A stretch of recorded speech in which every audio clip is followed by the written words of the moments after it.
Alors ce soir, ce sont les règles fondamentales de Shabbat, car nous savons bien que Shabbat, il y a plusieurs interdits.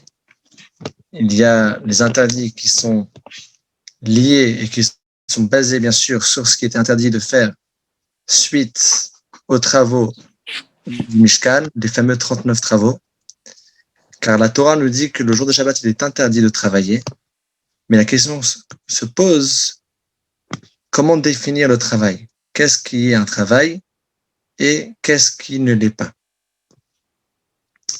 Alors, c'est pour cela qu'il faut regarder comment la Torah définit ce qu'est un travail. Il y a des choses que nous pensons que c'est un travail, c'est fatigant, mais c'est pas défini tel quel par la Torah. Et c'est pour ça que c'est important d'étudier le chapitre de ce soir, le 7e chapitre, qui va nous montrer comment définir ce qui est considéré comme un travail de la Torah et ce qui n'est pas considéré comme un travail de la Torah. Chapitre 7 du Maïmonide qui va nous expliquer comment définir les avot melachot et comment définir les touladot. Donc il y a 39 catégories générales des travaux interdits. Et ensuite, chacune des avot a plusieurs touladot, a plusieurs enfants. Le Maïmonide commence. Melachot shechayon alen skila vekaret bemezid o korban chatat bishkaga men avot ou men touladot. Parmi tous les travaux interdits, il y a certains avot et certains touladot. Il y a des pères et il y a des enfants. Combien y a-t-il? Il y a 39. Et elle va faire la liste exhaustive de tous ces cas-là. Mais avant cela, à préciser, de ne pas tomber dans l'erreur, les gens pensent souvent que les avot, c'est midoraita, c'est interdit de la Torah, tandis que les touladot, les enfants, c'est interdit uniquement midrabanan. Alors que c'est archi faux, car les touladot sont aussi minatora. Les avot, c'est juste des catégories générales. Et les touladot, ce sont des dérivés, mais ça ne veut pas dire que c'est un dérivé des sages, mais c'est un dérivé de la Torah. C'est juste que la Torah, elle a mis des catégories et des sous-catégories. Alors, les voici. Velouen acharisha, donc labourer, vazria, de semer, vaktira, de moissonner, vers imour, et ensuite de mettre ensemble toutes les gerbes, vers disha, et de battre les récoltes. C'était pour séparer les meilleures parties des moins bonnes parties des récoltes. Vers zria, ça avait le même but, mais cette fois c'était fait en le jetant dans le vent, et le vent séparait les écorces des épis. Vers brira, et de trier le bon du mauvais, vers trina, et de moudre, vers arkada, de tamiser, vers lisha, de pétrir, vers fia, et de cuire, vers xiza, de tondre, vers c'est de nettoyer, c'est de blanchir, vers niputz, c'est de prendre depuis la laine qu'on a, il fallait ressortir les fibres pour pouvoir en faire une file, pour faire des fils, pour ensuite pouvoir tisser et faire des tissus. Ça, c'est niputz. Vers tvia, c'est de le teindre. Vers tvia, puis ensuite, c'est de prendre ces fibres qui sont toutes fines et d'en faire des ficelles. Vers siatanirin, c'était ensuite quand on voulait former ce tissu, alors il fallait prendre les différents fils et les mettre sur une certaine machine, sur une certaine sorte de table dans laquelle on accrochait les ficelles des deux côtés, dans les deux sens, pour pouvoir ensuite créer différents tissus. Et donc, dès qu'on rentre dedans, dans les deux trous opposés, les ficelles, pour pouvoir ensuite plier la machine et que les ficelles s'emboîtent une dans l'autre pour pouvoir tisser. Alors déjà, de rentrer ces ficelles, ça s'appelle la siatanirin, c'est déjà assour, c'est déjà av melacha. Et ensuite, de les mettre ensemble, vers ariga, et de les tisser, vers petsia, et de séparer les fils. Vers kshira, d'attacher, vers tara, de défaire, vers tfira, vers kriya, de coudre et de déchirer, Binyan Vastira de construire et de détruire, Vakab Fatish, le dernier coup de marteau, ce qui veut dire de finir la finition d'un travail interdit, Vatseida, Vashrita, d'aller chasser et de faire la shrita, Ve'afshata ve'avada, de dépouiller un animal et de travailler la peau, Mechikata o vechitucho, de nettoyer la peau quand il y a une peau d'animal, hein, il y a dessus des poils, des cheveux, donc il faut nettoyer. Donc ça c'est Mechikata o, de nettoyer la peau et de le couper, Vechitucho, Vactiva, Mechika, d'écrire et d'effacer, Vasirtut, c'est de mettre des lignes, de tracer des lignes, graver des sortes de lignes sur la peau, sur le parchemin pour qu'on puisse écrire. Ta'avara, Vakibouy, de faire un feu, de l'éteindre, et de porter d'un domaine vers l'autre. Donc on a parlé ici de 39 Avot Melachot. Il y a plusieurs autres travaux qu'on pourrait trouver Shabbat, mais ces 39, c'est vraiment comme la Gemara nous dit, c'est les 39 travaux qu'on apprend et qu'on déduit du Mishkan. Kol elu amelachot vechol shu minyanam. Dans la deuxième halakha, il dit que tous ces travaux et tout ce qui est dans le même sens, hem manikrain avot melachot. Ça s'appelle les avot melachot. Ça veut dire, malgré qu'on a parlé ici de 39 noms spécifiques, les avot, les patriarches de ces travaux qui sont assourds, c'est pas uniquement la traduction littérale de chaque mot, mais c'est aussi tout ce qui va avec et tout ce qui est dans le même sens pratique. Ketzad ou Yanan, comment?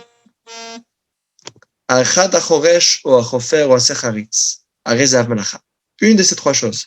Pas seulement celui qui va labourer, mais également celui qui va creuser un trou, ou juste faire un petit trou, pas juste creuser un grand trou, mais même faire une petite feinte, c'est déjà une av melacha. Parce que les trois choses, c'est exactement la même image qui est d'aller et de creuser dans la terre, et donc ce sont trois avot melachot. Et donc, de creuser, c'est pas une toulda, c'est pas juste un dérivé et un enfant, mais c'est exactement la même chose, et donc c'est un av de labourer la terre ou bien de creuser un trou. Les deux sont interdits, les deux sont appelés des avot. Et on va passer à encore deux autres exemples dans la halakha gimel et la halakha qui ne sont pas la traduction littérale de ce qu'on a dit parmi les 39 choses, mais elles font partie des 39 choses exactement au même niveau. Alors, deuxième exemple, dans la halakha gimel, v'chen azoreh azraim, ou anoter ilanot, ou amavrich, ilanot amachib, zomer, pas seulement celui qui va planter avec des graines, mais également celui qui va prendre une branche et qui sera mavrich et qui va la baisser et la remettre dans la terre pour que depuis cette branche pousse un nouvel arbre, ou bien celui qui va prendre d'une branche et qui va la mettre dans un autre arbre. Alors, tous ces cas-là, celui qui va faire quelque chose, va faire des actions pour qu'il y ait une nouvelle chose qui pousse, ça rentre dans la même catégorie du Av Melacha, qui est Zoréa. Parce que toutes ces choses-là, il vient avec la même intention de faire pousser quelque chose. Vechen et ainsi à la Chadalet.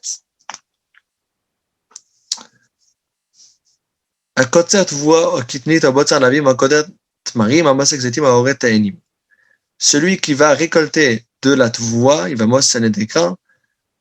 Alors, voyez bien que dans l'hébreu, il y a des termes différents pour celui qui va moissonner, celui qui va cueillir. Pour chaque espèce qui est mentionnée dans cette halakha-là, elle a un terme différent. Par rapport à la récolte, ça s'appelle kotzer, donc là, ça c'est comme en français, il y a un nom spécifique qui est moissonné. Okisnit ou bien les légumineuses. Ensuite, pour les raisins, alors ça s'appelle botzer. Pour les dattes, c'est goder. Pour les olives, ça s'appelle mosek, etc. Alors tout ça, c'est kol elu av melacha achat hen. c'est une seule av melacha, shekol achat men la'akor tava migdulav mitkaven, parce que c'est la même idée, c'est de déraciner une chose de là où ça pousse, falder, zushar, avot, et c'est pareil, on a donné 3 exemples, mais c'est pareil pour tous les autres avot melacha. Et donc, finalement, tout ce qui ressemble au av melacha, tout ce qui ressemble aux 39 choses qu'on a dit, ce sont aussi des av melacha, alors, selon le Rambam. Alors, quel est le sens des tuldot? Sur ça, il explique dans la 5e halacha. Atulada yamlacha domé le'av me'elu avot. La tulada, c'est ce qui ressemble. C'est pas exactement la même image, c'est pas exactement la même chose, ce qu'il est en train de faire, mais c'est une chose qui ressemble, qu'elle, ici, ressemblance, et donc c'est une tulada. C'est un enfant. Keitzad, quel est le cas? Amechater et ayarak me'at levashlo, arei zechayav, shezo melacha toledet trina. Celui qui va couper des légumes avec des très petits morceaux, c'est une toulada, c'est un dérivé de trina, de celui qui va moudre. Celui qui va moudre, c'est qu'il prend un corps, il prend quelque chose de gros et il va le séparer en plusieurs corps, c'est-à-dire en plusieurs entités, dans des miettes pratiquement. Celui qui va couper de très fins morceaux, c'est un problème de tochen. Si on fait une chose qui ressemble, c'est la tolada de tochen.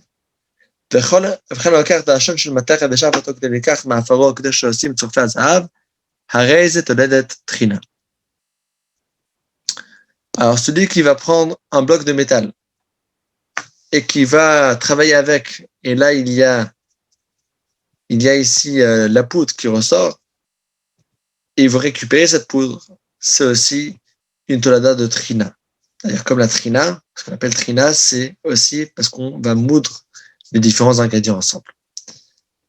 Deuxième exemple qui n'est pas moins étonnant, c'est dans la prochaine halacha, la chavav, וכן לוקח חלב ונתן בו קיבה כדי לחפצו. הרי זה חייב משום תולדת בורר שהרי הפריש הקום מן החלב. Celui qui va prendre du lait et il va mettre dedans du caillé pour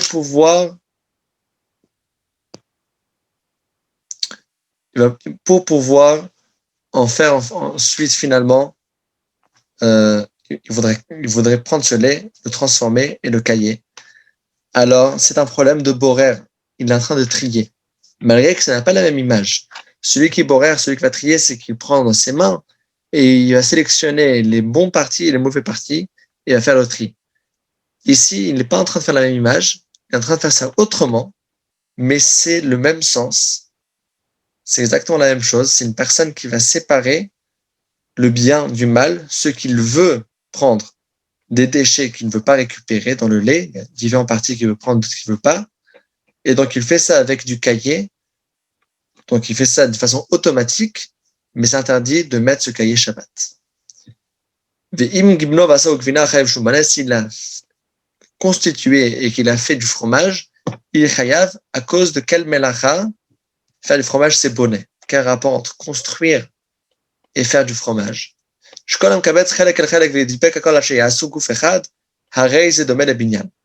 Celui qui prend plusieurs parties et qui les met ensemble, c'est comme construire. Et ainsi, tous les melachot, parmi ceux qu'on a mentionnés comme avot dans les 39 choses, ils ont tous des tuladot, des exemples qu'on a mentionnés.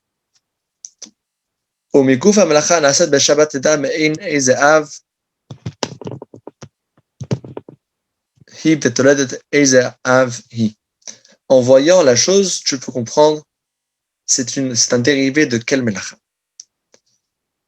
Alors, maintenant qu'on a expliqué qu'il y a des avot, c'est les 39 choses qui étaient littéralement dans le Mishkan. Les choses qui sont exactement pareilles, le Rambam m'a dit que c'est aussi des avot. Par exemple, labourer ou bien creuser. C'est exactement la même chose, c'est faire un trou. Et donc, les deux, c'est des avot. Ensuite, il y a des tuladot, c'est des choses qui ressemblent, ils ont le même sens. C'est pas la même chose, Je suis pas en train de faire exactement le même acte, mais ça a le même sens. Trier ou bien travailler avec du lait pour séparer les différentes particules. Alors, qu'est-ce que ça change? Ça, c'est un Av, ça, c'est le père, et les autres, ce sont des dérivés. Qu'est-ce que ça change si c'est un père ou un dérivé? Alors qu'on a déjà mentionné dans le début du Rambam, dans la première halakha, on a dit là-bas que dans les deux cas, c'est de Horaïta, toujours s'interdit de la Torah, et on est passible a priori des mêmes interdictions. Quelle différence de savoir et d'étudier qu'est-ce qui est considéré comme un Av et qu'est-ce qui est considéré comme une Tulda? A dit dans la Chazaïm, Echad ose Av mavot melachot otolada minatoladot במזיד חייב כרת, אם באו עדים נסכל, ושוגג חייב חטאת קבורה. C'est la même halakha pour les deux cas, Av et Tulda. Si c'était fait volontairement, il sera passible de la peine capitale, par Hachem ou bien par le Beddin s'il y a eu des témoins. Si c'était involontaire, il sera chayav de ramener un korban khatat. Alors, Imken, il pose la question du million. Quelle est la différence entre les avot et les tuladot? Les deux, c'est pareil. On est passible de la même punition ou bien de la même voie de réparation, parce qu'Hachem, chez lui, ce qu'il recherche, c'est pas la punition. Et le Rambam vient répondre et dit Ein benen afresh, el aliyan a korban bilvad. Il y a une différence uniquement par rapport au korban. שעושה בשוגג עשה אבות הרבה בלם אחד חייב חטאת אחת על כל אב ואב. ועשה בתולדותיו בלם אחד חייב אלא חטאת אחת. Celui qui fait involontairement plusieurs avots différents. Par exemple, il a oublié qu'on n'a pas le droit de labourer, qu'on n'a pas le droit de semer, qu'on n'a pas le droit de récolter. Il a fait ces trois choses Shabbat. Il a oublié les trois, le pauvre. Alors, il sera chayav de ramener combien de korban khatat? 3. Par contre, s'il a fait un av avec ses toladot, par exemple, il a trié quelque chose dans la cuisine et ensuite il est allé pour cailler son lait. C'est deux choses différentes, mais cailler le lait, c'est une toulada, c'est un dérivé de trier. Et donc là, il sera chayav uniquement un seul korban. Chet, ketzad, comment, quel est le cas? Haresh, Harash, Vezara, Vekatsa, Shabbat. Il ramène l'exemple que j'ai dit, il a labouré, il a semé et il a récolté Shabbat. Bel Emechad, avec un seul oubli. Chayav, Shalosh Chatot, quand même, il sera chayav de ramener 3 korban chatat. Même s'il a fait les 39 involontairement, il a oublié que sur les 39 choses que c'est interdit de faire Shabbat. Pour lui, il s'est rappelé que Shabbat, on mange le cholent, on mange tout ce qui est bon, de la keila, de la dafina, etc. Mais il a oublié qu'il y a 39 travaux, il a tout oublié. Il sera chayav de ramener 39 korbanot. Il va venir avec tout un troupeau et il va sacrifier 39 korbanot. Alors, chayav al-kol melacha ou melacha chatat, il sera chayav sur chaque melacha un korban chatat achat. אבל אם טחן וחתך הירק ושאף לשון של מתכת בהלם אחד, mais si il allait moudre et il a coupé des légumes très fins et il a également travaillé sur du métal jusqu'à ce qu'il a fait des miettes de métal et donc il a fait la melacha de tochen, de moudre, mais sous forme de avot et sous forme de tuladot. Mais c'est la même melacha, c'est la même famille. Be'elem echad avec un seul oubli. Eino chayav el chatat achat, il chayav juste un seul korban chatat. Share lo asa el av echad vetoldotav chen kol ketzvazes, qu'il a fait uniquement un seul av et ses enfants à lui. Alors, pourquoi est-ce que à chaque fois le Rambam précise be'elem echad avec un seul oubli? Quel est le sens de ces mots-là? Le sens est la chose suivante. Si il a fait la même melacha, le même av melacha, par exemple, il a labouré. Et après, il s'est rappelé, mince, j'ai transgressé, c'est interdit de le faire Shabbat. Et après, il oublie à nouveau. Donc, on parle de 2 oublis différents. Il doit ramener 2 korbanot différents. Et c'est pour ça que, quand il veut expliquer ici les nuances et les variantes, qu'il est chayav de ramener 2 korbanot, il tient important de préciser qu'on parle ici dans un cas que tout était dans un seul oubli. Que là, si c'est le même travail, interdit le même ave, alors, puisque c'est le même oubli, il doit ramener un seul korban. Tandis que si c'est plusieurs av melachot, c'est plusieurs travaux différents, alors là, il ramène plusieurs korbanot différents. Par contre, si on parlait dans un cas qui n'est pas le cas que le Rambam mentionne, mais un cas différent, un cas dans lequel il y a plusieurs éléments, il y a plusieurs oublis différents, parce qu'à chaque fois, il se rappelle entre deux, alors il y a dia mechaleket, le fait qu'il se rappelle, ça va séparer les différentes avérotes, et donc il devrait ramener des corbanotes distincts, même si c'est exactement le même acte qu'il a refait et répété plusieurs fois. Alachatet, la dernière alachat de ce chapitre, העושה מלאכות הרבה מלאכת, בהלם אחד מחייב מלאכת אחת. כיצד? הרי שזרע ונטע והבריך והרכיב וזמר בהלם אחד, אין מחייב מלאכת אחת, שכולן אב אחד אין, וכן כל כיוצא בזה. Alors, s'il a fait plusieurs melachot, mais qui sont tous des avot, le même av, comme on a amené l'exemple ici au début, celui qui va aller semer, mais il y a plusieurs choses qui sont dans la même idée, qui sont exactement le av, qui sont exactement la même image que je vais semer, je vais planter, je vais prendre une branche et la mettre dans un nouvel arbre, ou bien une branche la mettre dans le sol, ou bien je vais aller tailler un arbre pour que ça repousse mieux.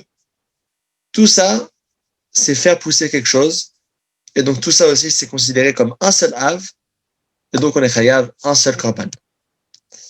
Voilà, et donc là, aujourd'hui, on a vu l'idée générale des avot, qu'est-ce qui est considéré comme un av, qu'est-ce qui est considéré comme une tulda, et ce qui est important, alors même me dit c'est uniquement pour les korbanot, mais il y a aussi une autre chose qui est aussi liée avec les korbanot, mais qui n'est pas mentionnée dans ce perek. Et c'est la chose suivante. C'est que pour pouvoir être mechayav une personne, ça vient uniquement s'il y a une atra, si la personne était prévenue. Quand on vient dans le beddin et qu'on va dire, voilà, nous sommes deux témoins, nous avons vu telle et telle personne qui a transgressé Shabbat. Et nous sommes venus tous les deux, on l'a prévenu qu'il n'a pas le droit de le faire, il est en train de transgresser un des interdits de Shabbat. Alors il faut faire une atraa en précisant quel melacha est-il en train de transgresser. Et donc c'est pour ça aussi que c'est important de savoir quel melacha est quoi, parce que sinon la atraa n'a pas lieu. Sinon, si je l'ai prévenu sur une chose en le parlant d'autre chose, la atraa ne sera pas valable. Et pourquoi pas? Les Mefarshim disent, finalement, le but de la atraa, c'est juste de pouvoir différencier entre shogeg et mezid. Pourquoi est-ce que le beddin vont punir la personne uniquement si on l'avait prévenu? C'est pour différencier si la personne est shogeg ou bien mezid, s'il est volontaire ou involontaire. Car si la personne n'était pas prévenue, il a peut-être oublié sur le coup. C'est pour ça que même un Talmid Chacham, même une personne qui est un érudit, il connaît parfaitement toute la Gemara avec le Rambam et le Shulchan Aruch, il connaît toute la Torah. Quand même, même lui, s'il n'a pas eu de prévention sur place, sur les faits, il ne peut pas être puni. Parce que peut-être il a oublié sur les faits exactement, il a oublié que c'est Shabbat, il a oublié que c'est interdit. Les oublis, ça arrive. Et donc, avant de punir, il faut vraiment garantir que la personne, il est méside. Alors, les Mefarshim demandent, quelle est la différence entre une personne qui s'est fait prévenir, il a eu une atraa qui était juste, par exemple, il est en train de faire un trou, et on l'a dit, tu es en train de faire la melacha de chofer. Tu es en train de faire la melacha de chofer, de creuser. Alors lui, il dit, creuser, c'est quoi? Il dit, oui, creuser, c'est la melacha. On n'a pas le droit d'être choresh, on n'a pas le droit de labourer, et creuser, labourer, c'est pareil. Alors, ces personnes, il se fait prévenir pour ça, c'est une bonne attrape. Tandis que si je viens et que je dis à cette personne, t'as pas le droit d'écrire Shabbat, alors là, c'est une attrape qui marche pas. Et pourquoi pas? A priori, l'attrape, c'est juste pour le rappeler qu'il fait une chose d'interdit. Même si je l'ai dit la mauvaise chose, qu'est-ce que ça change? Alors, le Farshim, il dit que c'est très simple. Parce que si tu le dis la mauvaise chose, il est en train de faire un trou par terre et tu lui dis que, tu sais, tu es en train de faire quelque chose de interdit. Qu'est-ce que tu fais? Tu es en train de transgresser l'interdit de ne pas écrire. Il va penser que tu te moques de lui.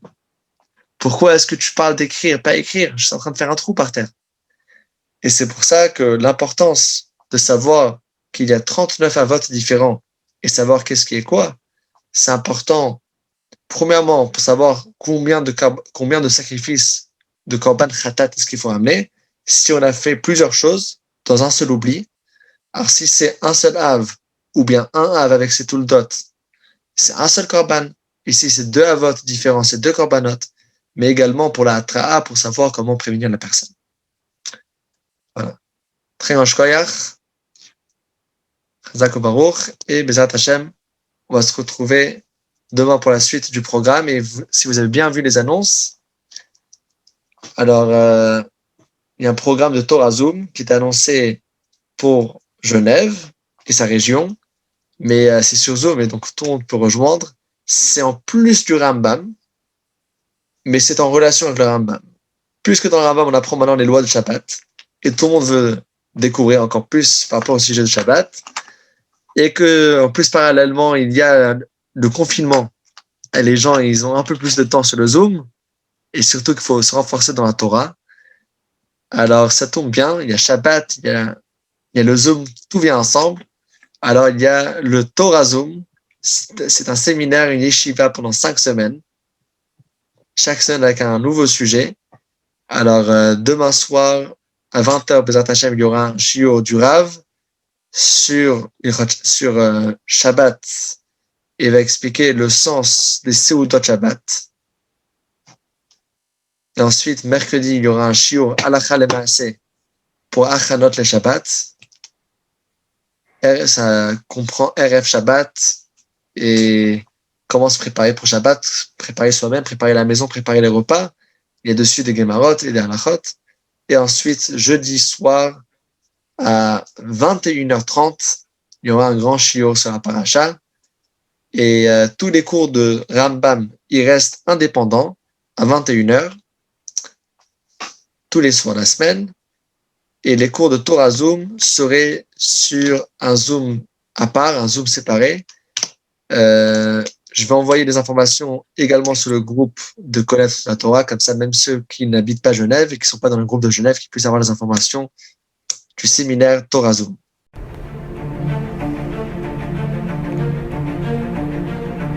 Et si connaître toute la Torah était possible, plongez-vous dans les joyaux de la Torah. Étude du Rambam, le Maïmonide, cours de qualité par des rabbins francophones aux 4 coins du globe. Un chapitre chaque jour, à raison de 20 minutes, pour finir en moins de 3 ans l'apprentissage de la Torah. Relevez le challenge, tous les soirs en direct à 20h30 ou 21h30 heure israélienne. Nos cours sont accessibles à tout moment, YouTube, Facebook et sur notre site torah24.com.